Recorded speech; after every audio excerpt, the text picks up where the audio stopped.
Bonsoir, bienvenue en direct sur Public Sénat. Voici les titres de ce 19h. 3 169 300 chômeurs en France.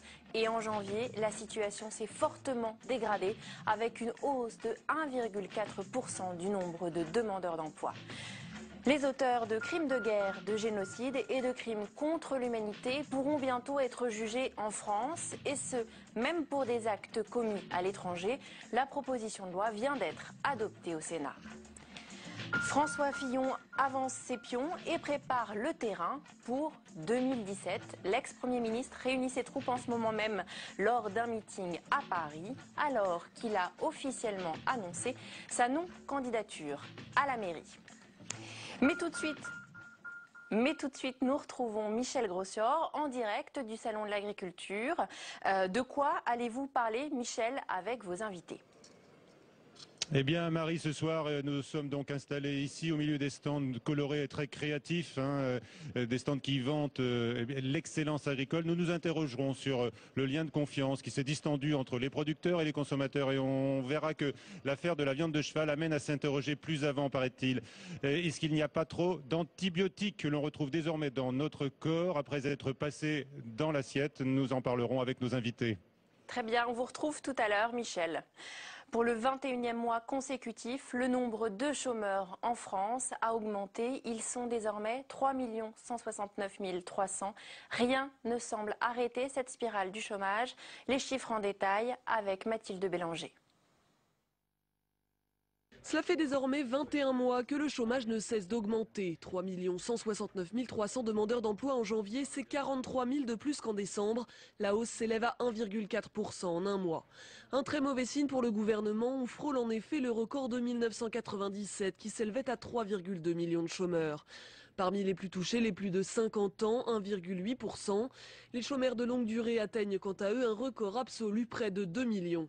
Des chiffres à nuancer toutefois, car une partie de la hausse s'explique par un effet statistique dû à une réforme de la radiation.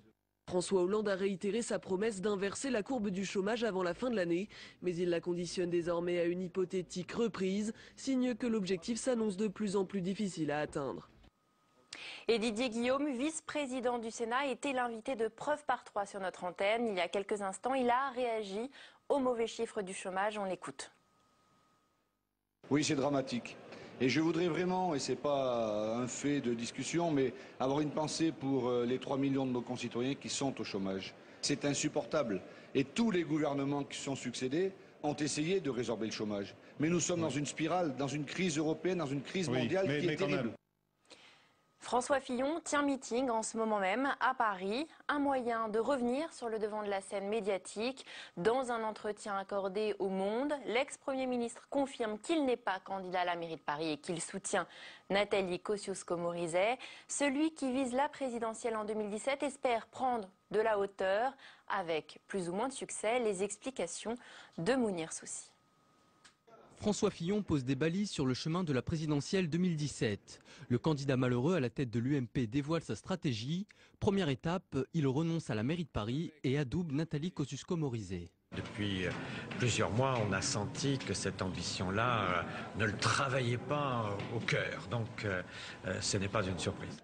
Car François Fillon a les yeux rivés sur une autre échéance. L'ancien Premier ministre de Nicolas Sarkozy s'émancipe de l'ex-chef de l'État et estime aujourd'hui être aussi légitime que lui dans la future course présidentielle. Aujourd'hui, le jeu est ouvert. Le meilleur en 2017 sera naturellement désigné par les Français proches de nos idées au travers de la primaire. Donc il n'y a pas de concurrence puisque Nicolas Sarkozy n'est pas revenu en politique. Après avoir négocié la présence de ses proches à la direction de l'UMP, François Fillon choisit de faire un pas de côté et tente de se placer au-dessus de la mêlée en attendant 2017, un calcul risqué. Je ne pense pas qu'il soit utile déjà de tout miser sur 2017. Nous avons d'autres choses. Nous avons enregistré des échecs à la présidentielle, aux législatives. Nous devons nous reconstituer. Pour entretenir la flamme, il ne referme pas la porte d'une éventuelle candidature à la nouvelle élection à la tête de l'UMP prévue en septembre prochain. Il dévoilera ses intentions avant l'été. C'est une proposition de loi qui pourrait révolutionner la justice internationale. Le Sénat vient d'adopter un texte qui facilite la poursuite des criminels de guerre. Ils seront alors jugés en France. Jérôme Rabier et Florence Tomaso. Un texte voté à l'unanimité pour que la France ne laisse plus l'immunité à des criminels de guerre. Il s'agit d'être efficace en France pour lutter contre les crimes contre l'humanité, les génocides et les crimes de guerre qui sont des horreurs. Car malgré la création de la Cour pénale internationale, la CPI en 1998, des verrous législatifs empêchaient la France d'agir. Il fallait pour arrêter une personne que celle-ci réside habituellement en France, que le pays de cette personne reconnaisse le statut de la CPI, et enfin que cette dernière se dessaisisse au profit de la juridiction française.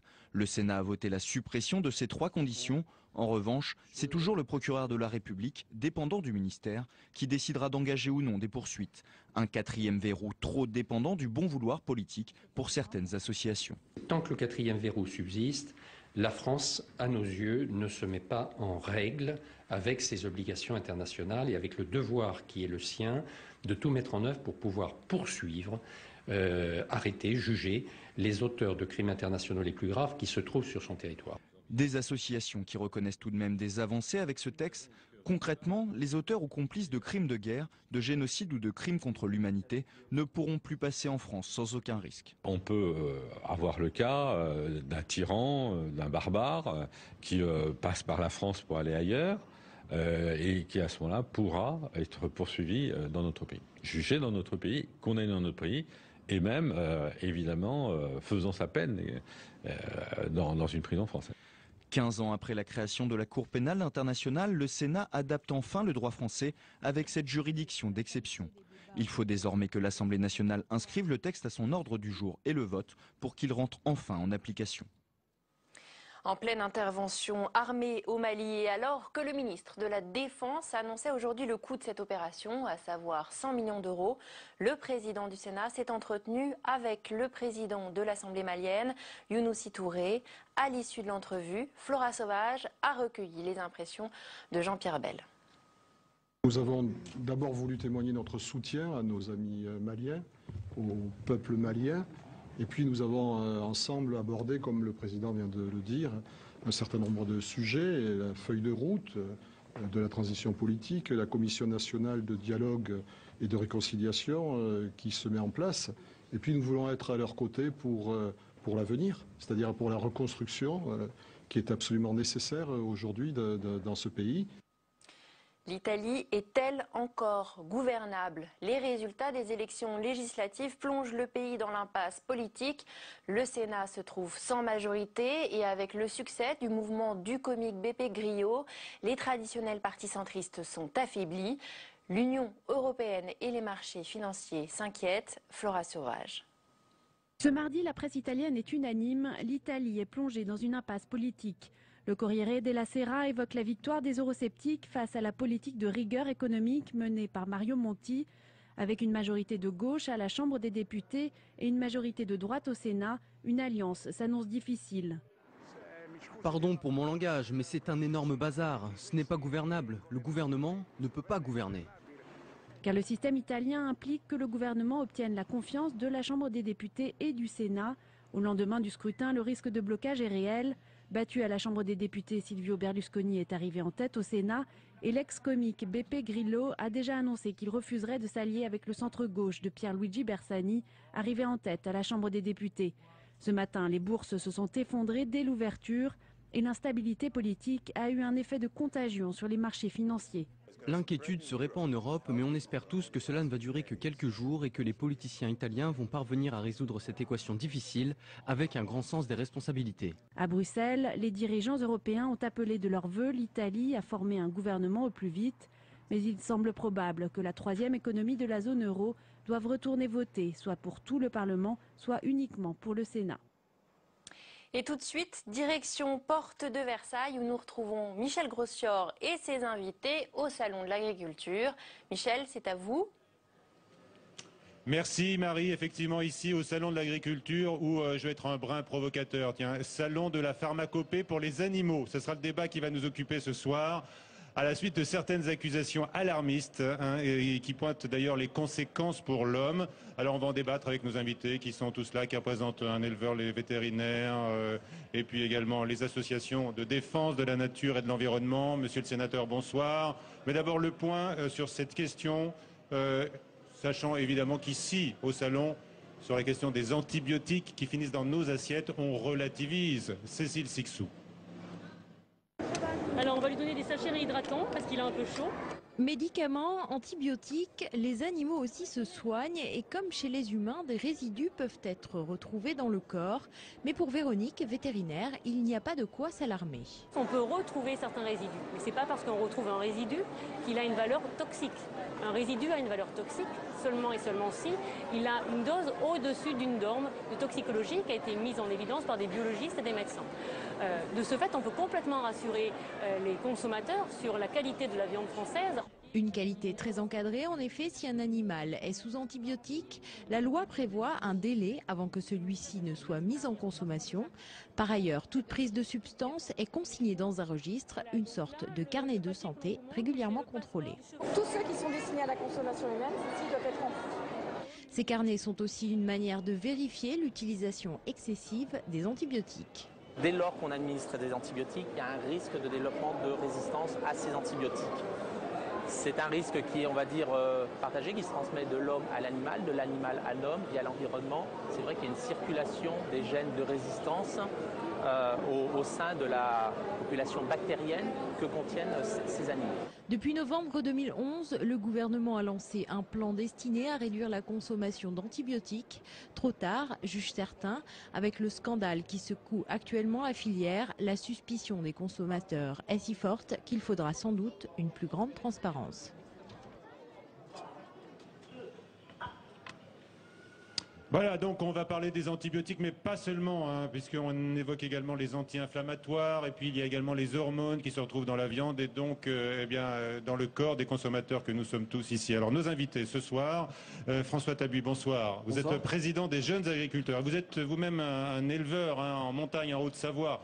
Vous allez nous faire part de votre expérience personnelle, évidemment. Est-ce que vous avez une armoire à pharmacie tout près de vos animaux? Vous allez pouvoir nous le dire. Avec nous également Pierre Buisson, président du syndicat national des vétérinaires. Bonsoir. On attend vos explications. À vos côtés, Antonin Pépin, bonsoir. Vous êtes le spécialiste des questions agricoles à France Nature Environnement. Vous êtes très sensibilisé à cette question. On attend là également éventuellement votre alerte.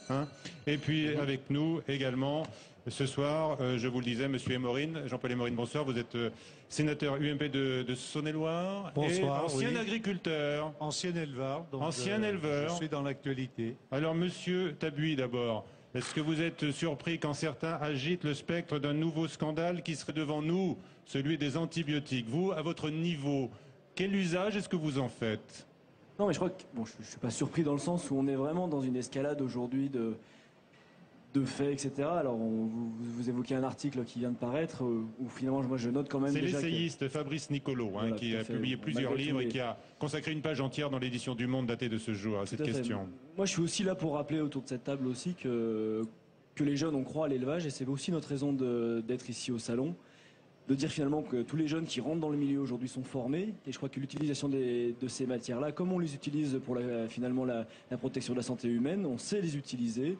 On est formé, on a ce qu'on appelle nous un registre d'élevage dans lequel on enregistre... C'est-à-dire que vous avez appris jusqu'où il faut aller. Tout l'ensemble des jeunes aujourd'hui et des éleveurs aujourd'hui qui travaillent, les jeunes qui rentrent dans ce métier ont tous un niveau minimum, un niveau 2. C'est-à-dire qu'aujourd'hui ils se sont formés pour ce métier, ils sont agrémentés.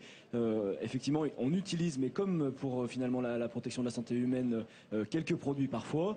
On a une pharmacie, on a un registre d'élevage, on connaît les délais d'attente, que ce soit pour le lait, pour la viande, on utilise ces produits à bon escient. Et je crois que là-dessus, sur ce fond effectivement d'escalade, de scandale, moi je suis là pour dire quand même... Ça vous inquiète? Ça m'inquiète finalement de la tournure d'un coup d'un seul que prend cet événement. Moi je suis simplement là pour rappeler que finalement ce métier on le fait bien et je crois que sur ce salon de l'agriculture, je regrette que ce scandale prenne tant de place alors que finalement, je crois que c'est quand même la preuve ici qu'on a des filières de qualité qui sont tracées, où on sait enregistrer. Alors évidemment, il y a des gens, j'ai pas envie de dire aujourd'hui dans le milieu pensant à Paris ou ailleurs qui aujourd'hui jettent le discrédit sur une filière, peut-être. Mais la question est légitime.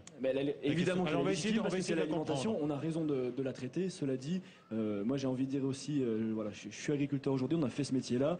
Parce qu'on croit à ce métier, parce que l'alimentation c'est essentiel. Sur mon exploitation, on est engagé dans une démarche d'appellation d'origine protégée. Là encore, c'est essentiel. Oui. La qualité de notre lait, la qualité de notre viande. La question est fondamentale aussi pour vous, éleveurs, parce que vous êtes les premiers exposés, comme les agriculteurs sont les premiers exposés aux pesticides, hein, notamment, et on sait parfois avec quelles conséquences. Alors, Antonin Pépin, quelle est votre analyse, vous, de cette question? Est-ce que vous estimez qu'il y a un usage immodéré qui est fait aujourd'hui des médicaments, des antibiotiques notamment, par les éleveurs, et avec quelles conséquences? Immodéré, je ne sais pas si c'est le terme, mais en tout cas, il y a un usage parfois incohérent de certains produits dont on ne sait pas forcément où ils se retrouvent ensuite. Ils se retrouvent par exemple dans le corps humain, via l'alimentation de viande ou de lait. Alors là, on peut croire effectivement qu'il y a effectivement des contrôles qui permettent d'en limiter. Il y a des protocoles, il y a des suivis. Et ça, je pense que beaucoup d'éleveurs font très bien leur métier. Effectivement, il faut le dire, il y a beaucoup d'agriculteurs qui ont choisi des formes d'agriculture très raisonnables en termes d'utilisation de ces produits, qui en comprennent et qui en ont conscience de ces dangers.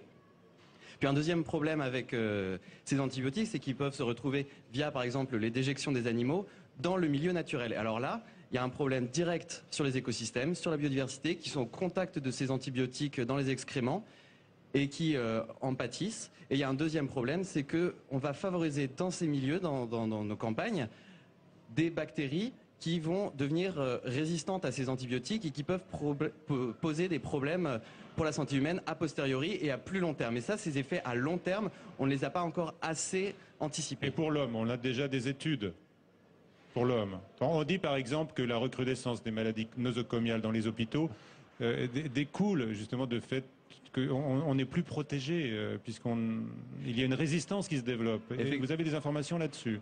Bah effectivement, pour les antibiotiques de consommation humaine, il y a le fameux slogan « les antibiotiques, c'est pas automatique ». Et il faudrait que ce même slogan s'applique de façon forte aux animaux, parce que ce sont également de grands consommateurs d'antibiotiques. Et il faut la faute à quoi? À de mauvais réflexes ou une formation que certains ne suivent pas, comme notre ami qui est ici ce soir? Alors il y a probablement des agriculteurs peut-être pas aussi bien formés que monsieur ici. Sur ma ferme, on peut regarder concrètement le boulot des uns des autres. Hein. Mais il y a quand même un argument qu'il faut quand même dire. Les éleveurs aujourd'hui, comme les autres, il faut aussi gérer ça. Les marges, vous connaissez bien la question du revenu des éleveurs. Quand on utilise ces produits, c'est à bon escient. C'est-à-dire qu'on n'utilise pas à tort et à travers ces produits. Ça coûte cher. Hein. Parce que déjà, ça coûte cher et parce qu'on sait aussi les utiliser. On sait pourquoi, quand un animal est malade, quel produit utiliser. Je le disais tout à l'heure, les délais, etc. Juste pour moi, la vraie question qu'il y a quand même derrière, une fois de plus, effectivement, aujourd'hui, l'opinion publique, et c'est normal, se préoccupe de ce qui sort aujourd'hui. La vraie question, ça fait quand même plusieurs décennies qu'on n'est plus prêt à payer le coût de notre alimentation. Ça fait aujourd'hui, la part du budget alimentaire dans le budget des ménages, il est d'environ 12%. C'est rien du tout. La génération précédente, on passait la moitié de notre budget. Je ne dis pas qu'il faut remettre autant d'argent, mais je crois qu'à un moment donné, si on veut effectivement des agriculteurs qui vivent dignement et qui aussi s'engagent derrière, il faut aussi savoir se poser la question comment demain, quel coût on met dans l'alimentation. C'est-à-dire que je crois qu'à la fois, nous on attend du consommateur qu'il soit un consommateur, c'est-à-dire qu'on ne peut pas non plus systématiquement vouloir peu payer l'alimentation qui est quand même essentielle, j'ai envie de dire, au bien-être de tout le monde et ne pas accepter d'y mettre un minimum pour que derrière il y ait la qualité. Bien sûr. Alors, on se rejoint tout à fait. Vous êtes d'accord là-dessus. Monsieur Buisson, quel est votre avis d'expert comme vétérinaire? Est-ce que vous êtes conscient que ce que vous préconisez aux éleveurs parfois peut devenir aujourd'hui, demain, un problème de santé publique? Les vétérinaires ont une grande conscience de la santé publique, c'est ce qui fonde même la nature de leur exercice et du monopole que l'État veut bien leur confier. Je crois que ce à quoi il faut revenir, c'est ce qu'a très bien exprimé Monsieur Tabuy, c'est-à-dire que les animaux, malgré tous les progrès de l'élevage moderne, malgré la qualité des conditions dans lesquelles ils sont élevés, il leur arrive, comme à vous et moi, de tomber malades. Et qu'à partir du moment où ils sont malades, ce sont des êtres sensibles, ce que la communauté européenne leur a reconnu, et qu'ils méritent d'être soignés. Et s'ils méritent d'être soignés, ils le sont dans les meilleures conditions qu'ils puissent être par les vétérinaires, en accord avec les éleveurs, dans le recours à un certain nombre de médicaments. De la meilleure façon, c'est-à-dire ? De la meilleure façon. Je pense C'est-à-dire en ayant recours à des médicaments qui sont autorisés, qui font tous l'objet au niveau européen de la fixation de ce qu'on appelle, c'est un peu barbare, je m'en excuse, mais la limite maximale résiduelle, c'est-à-dire que des scientifiques ont fait des calculs sur les quantités qu'un consommateur pourrait consommer au maximum au-delà si vous voulez, sans que ça ne produise aucun effet. C'est-à-dire que, il y a retrait. La vache, par exemple, qui a une mamite, elle est traitée, elle est soignée. Pendant toute la durée du traitement et environ 4 à 5 jours qui suivent, le lait n'est pas livré. Et ce calcul a été fait à partir du fait que quelqu'un qui boirait, si vous voulez, 20 ou 25 litres de lait par jour, même dans le cas où il consommerait, où quelqu'un aurait fait une erreur, il serait sans effet. Donc c'est excessif. Vous estimez que les alertes de certains sont Je dis que les choses sont extrêmement bien faites et que ça correspond à des millions de prélèvements chaque année. Effectivement, soigner les animaux quand ils sont malades, d'accord, mais il faut voir aussi dans quelles conditions, quelles conditions leur permettent de vivre en bonne santé. Et il y a des fois des conditions d'élevage qui ne sont pas forcément optimales pour garantir un niveau minimum de maladie. Et il faut aussi agir en amont des soins.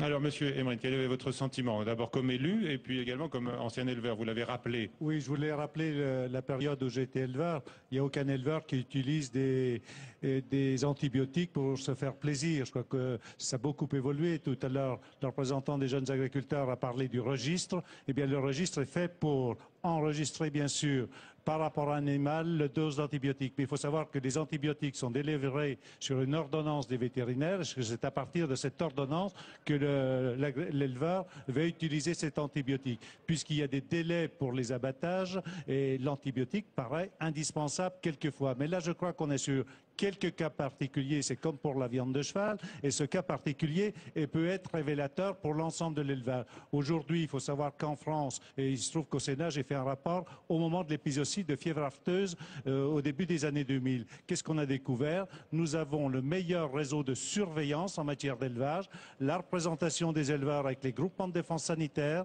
les vétérinaires au niveau des groupements de techniques vétérinaires, les laboratoires départementaux et les services vétérinaires. Nous sommes un des seuls pays au monde, et je l'avais découvert à travers l'OIE qui a un stand ici sur l'Organisation internationale des épizooties. Nous avons les meilleurs réseaux, c'est pourquoi nous avons pu arrêter l'épizootie de fièvre afteuse en 15 jours sur le territoire français il y a quelques années. Daniel Grémillet nous a rejoint. Bonsoir, vous êtes le vice-président de l'Assemblée permanente des chambres d'agriculture. Est-ce que vous avez une opinion à exprimer sur ce débat qui nous occupe ce soir? Et vous nous direz ensuite si la France et l'Europe dans son ensemble font un peu bande à part par rapport, par exemple, aux pratiques américaines. Oui, bonsoir. Effectivement, j'ai entendu une partie du débat. Je voudrais déjà prendre l'exemple du lait pour le mettre déjà hors jeu. Le lait, il n'y a pas un producteur qui est collecté sans qu'il y ait un échantillon qui soit pris individuellement de chaque producteur. Il n'y a pas une citerne de lait qui est déchargée pour en faire du fromage, pour en faire du lait, avant de s'assurer qu'il ne contient pas d'antibiotiques. Et systématiquement, si il y a des traces d'antibiotiques, cette citerne est détournée. C'est vrai aussi, bien sûr, pour le reblochon que vous produisez, Monsieur Tabuy. Chaque lot, c'est exactement pareil. Chaque lot, chaque traite, on a un échantillon. Effectivement, on connaît aujourd'hui la qualité. Je vais vous donner un exemple. Oui. Je suis président de ma coopérative et je vais vous donner un exemple vécu. Un producteur qui a eu des antibiotiques qui ont été décelés. Les détournés, pénalité pour le producteur. Et le producteur nous dit, mais je n'ai pas traité, j'ai détourné le lait. Et il suffit, pour vous dire la précision des analyses, il suffit qu'avec une griffe qui a servi à traire une vache qui a été traitée par antibiotiques, si cette griffe n'a pas été nettoyée, rien que les traces du lait qui est passé au préalable, on le décèle sur un volume de 1000 litres, 2000 litres de lait. Donc c'est aussi pour le dire, systématiquement, il y a des analyses. Effectivement, pour répondre à votre question, le système français... Alors, c'était la deuxième question. Est-ce que le consommateur français et européen est mieux protégé, par exemple, que le consommateur américain, puisqu'on ne parle pas seulement des antibiotiques, je le disais tout à l'heure, il y a aussi bien sûr les hormones et puis les anti-inflammatoires. Mais sur les hormones, on dit qu'elles sont en usage libre aux États-Unis. Justement, vous posez une belle question, magnifique question, qui pour moi, en tant que responsable agricole, c'est effectivement la sécurité alimentaire, elle a un prix. La France et l'Europe se sont mis des règles de jeu. Elles viennent d'être évoquées à l'instant sur chaque fois qu'on utilise un produit, c'est le vétérinaire qui délivre l'ordonnance. On ne peut pas avoir un produit sans ordonnance. Mais c'est peut-être comme pour les humains, vous savez, parfois il y a les gens qui vont consulter le médecin et ils demandent de grandes ordonnances. Ah non, je ne sais pas si c'est le cas de certains éleveurs. C'est faire peu de cas de la contrainte économique qui pèse sur les éleveurs. Ah oui, c'est pas remboursé par la Sécu, là. Il y a un système totalement vertueux. Non, Monsieur Grémillet. Oui, ce que je veux dire, la vraie question, c'est le contrôle aux frontières. on a une sécurité, un modèle européen qui apporte des réponses par rapport aux exigences de la société européenne, par rapport à la société française. Et ce qu'on souhaiterait effectivement, c'est que ces exigences soient respectées par rapport aux importations des produits. C'est une nécessité, c'est vrai pour l'ensemble des produits alimentaires. Donc du protectionnisme sanitaire notamment, on l'a vu, on en a Protectionnisme sanitaire, besoin. les Là. responsables agricoles sont sur l'étiquetage favorable à la transparence de tout ce qui est dans l'assiette aujourd'hui. Monsieur Tabuy, votre préoccupation lors de ce salon, c'est de défendre votre pouvoir d'achat. Vous avez des difficultés comme éleveur, comme tous vos confrères, j'imagine, et collègues? Oui, oui et non. Effectivement, il y a aujourd'hui, j'ai envie de dire, des difficultés. Il ne faut pas les nier, hein, loin de là. On travaille d'organisation dans les filières pour que demain on ait un vrai partage de la valeur ajoutée. Hein. Juste pour citer un chiffre du rapport de l'Observatoire du prix et des marges, sur 1 euro d'achat élémentaire, seulement 7,8 centimes va à la production, 11 à la transformation. C'est fait qu'il y a un rapport complètement disproportionné. Donc on travaille aujourd'hui à organiser ces filières pour qu'on puisse récupérer la valeur ajoutée, pour aller plus loin dans cette valeur ajoutée. Donc un vrai enjeu pour nous, et je crois que les jeunes, si on s'engage, c'est parce qu'on a envie de croire et que derrière on veut relever ce défi-là. Et puis je crois qu'il ne faut pas non plus parler que du catastrophisme. On a lancé, nous, hier soir, le trophée de l'installation en filière viande bovine. On avait choisi de le faire bien avant ce scandale, de faire cette filière-là et de la mettre en avant, parce qu'il y a aussi des réussites. Et je crois qu'il faut aussi parler de C'est quoi l'idée alors? C'est de couronner des jeunes qui se sont L'idée, c'est de mettre en avant effectivement des jeunes aussi qui réussissent, qui ont choisi l'innovation dans leurs exploitations, qui ont choisi des projets collectifs, qui ont choisi d'aller chercher plus loin le consommateur ou collectivement avec un groupement, Alors, il y a etc. des exemples qui méritent d'être signalés là tout de On a suite. beaucoup d'exemples de jeunes qui aujourd'hui sont candidats, qui ont monté par exemple un atelier de méthanisation qui est en corrélation avec un hameau qui fournit de l'énergie. Voilà, donc des exemples. Alors ça, c'est une diversification. Où les jeunes regardent l'avenir devant eux et Oui. se disent, bah voilà, qu'est-ce qu'on. Et je crois que c'est important aussi dans un salon comme celui-ci, et c'est nos attentes. Effectivement, il y a ce scandale. Chaque année, il y a un scandale alimentaire finalement qui arrive avant le salon. C'est un peu étonnant. Bon, je nie pas les soucis, mais je crois que pour nous, notre présence ici, c'est aussi pour montrer que c'est un métier. Que vous avez un avenir. Mais je crois que pour nous, et je compte aussi le fait des médias de ne pas focaliser uniquement sur ces sujets-là. Pour nous, c'est essentiel de dire que c'est un métier qui a beaucoup d'atouts, hein, où c'est un métier où on peut effectivement réussir. Nous, on est focalisé sur les labels. Vous avez votre label. Après, effectivement, sur mon exploitation, dans mon territoire, ça a été le choix, mais il y a aussi des filières d'agriculture raisonnée. Il y a des filières où les agriculteurs s'engagent, dans l'agriculture biologique par exemple. Il y a des filières tout à fait où vous citiez tout à l'heure les phytosanitaires. Tous les agriculteurs sont passés aujourd'hui dans une formation qui s'appelle Certifito pour savoir utiliser comme il faut les produits. Et ils les utilisent aujourd'hui, ils peuvent le prouver. Donc je crois que là-dessus, c'est simplement de dire, et c'est pour ça qu'on est au salon, que ce métier est quand même un métier d'avenir. Et les jeunes, si on est là, c'est pour ça. C'est-à-dire que demain, il y a 170 000 jeunes en formation agricole qui demain s'installeront pas tous. Hein. Il y a 10 000 installations de jeunes de moins de 40 ans. On est convaincus, c'est un métier. On parle beaucoup de redressement productif. L'installation en agriculture, ça peut permettre demain de faire de l'emploi et de la valeur ajoutée. Bravo pour votre passion et puis votre implication, parce qu'on sait que c'est un métier bien difficile. Hein, on compte pas ses heures. Monsieur le vétérinaire, vous vouliez ajouter un mot? Oui, simplement, pas en lien effectivement avec l'enthousiasme des éleveurs, qui est toujours un plaisir à partager, mais avec ce qui a été dit tout à l'heure sur le fait qu'éventuellement les consommateurs pourraient absorber des quantités de médicaments liés à leur alimentation. C'est totalement faux. Il y a effectivement des accidents liés aux médicaments chez les humains qui sont liés à leur propre automédication, qui est quelque chose qui remplit effectivement les services d'urgence et qui a des conséquences sanitaires importantes. Mais ça n'est absolument pas par dose accumulée liée à l'alimentation. Comme on l'a expliqué tout à l'heure, il n'y a pas de dose cumulative sur cette question par l'alimentation. D'accord, on va continuer à manger du fromage et de la viande de bœuf avec le label, hein, bien sûr. On peut pleinement avoir confiance dans nos filles.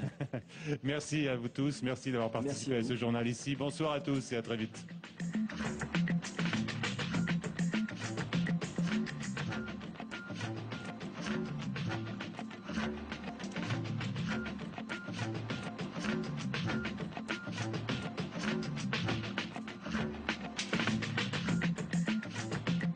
Il y a une phrase qu'on attribue à Nicolas Sarkozy. C'est celle-ci. Je lui ai donné des jouets. Alors il parle du Conseil général des Hauts-de-Seine et puis du secrétaire général de l'UMP, qu'il s'est empressé de casser. Patrick Devedjian, vous êtes au courant de cette phrase, elle vous est revenue? Je l'ai lu dans le journal, oui, mais je ne l'ai jamais entendu dans sa bouche. Pendant des années, il a occupé le paysage comme étant l'ennemi, voire le souffre-douleur de Nicolas Sarkozy. Depuis sa réélection dans les Hauts-de-Seine fin 2012, Patrick Devedjian fait figure de revenant. Alors comment vit-il cette revanche? Comment a-t-il survécu à cette lutte acharnée? Et peut-on, comme il l'a toujours fait, manier l'humour et la provocation dans la vie politique? Cette semaine, nous déshabillons en tout bien, tout honneur, le plus caustique des politiques. Déshabillons-les. Samedi à 23h45 sur Public Sénat.